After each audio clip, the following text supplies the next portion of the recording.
is mainly sandbars and shoals. If we carefully shovel away the accumulated sand, we are certain to see the layers of the bridge construction.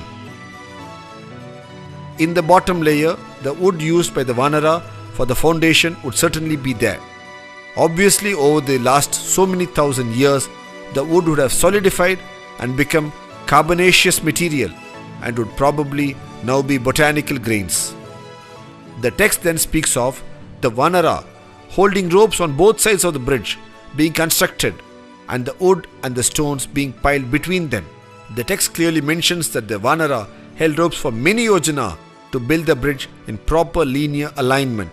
From this description, it is clear that it was not just random throwing of stones, but a planned effort which took into consideration the concept of linear alignment, which is even today evident from the aerial photograph of the bridge.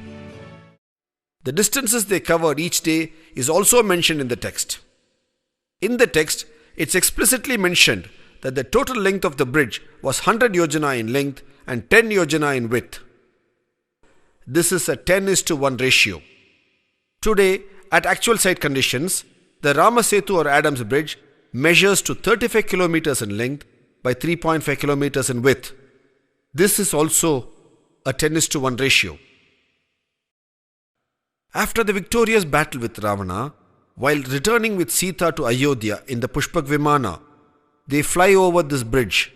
Rama then points this bridge to Sita and states as to how difficult it was for them to construct and how it was only Nala, the engineer par excellence, who could execute it, and Rama calls it Nala Setu. When did this Nala Setu come to be called Adams Bridge? The bridge was originally called Nala Setu, as we have seen. Later the people, out of their admiration and veneration for Rama, started calling it Rama Setu, and later it also got the name Setu Bandha, that which joins two lands. This has been a walking bridge for many millennia. During the course of its early usage, one of the early Islamic religious leaders of Sri Lanka walked over this bridge and reached Lanka to do penance there. Since he was the early Islamic man, he was called Adam by the Sri Lankan Muslims. When the Europeans came to this part of the world, they could easily correlate to the name Adam, and they started calling it Adams Bridge in their records, and the name stayed. In the last few decades, man-made satellites have been regularly orbiting the Earth and photographing various parts of the Earth. One such area they have photographed is the southern part of India. In this set of photographs, the bridge is also visible. It can be distinctly seen as a shallow underwater causeway connecting the two lands.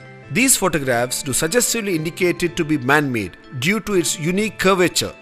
The opinion of many is that this could be the man-made bridge as detailed in the Ramayana text. Over the last few minutes, we have seen with a certain clarity and a detailed understanding how this bridge is a civil engineering marvel as explained in the text, a man-made accretion over a natural seerage. Today, on an average, this causeway is about 2 meters below water. When this bridge was built, it must have been at least about 1 meter above the then water level. That is, when the bridge was built, the sea must have been 3 meters or 9 feet below the present day sea level. As per the World Oceanography Report, a 9 feet rise in sea levels due to the melting of the polar ice caps and global warming should have occurred over 7,000 years. This helps us to date the bridge construction to about 7,000 years ago or 5000 BCE using oceanography as a dating tool.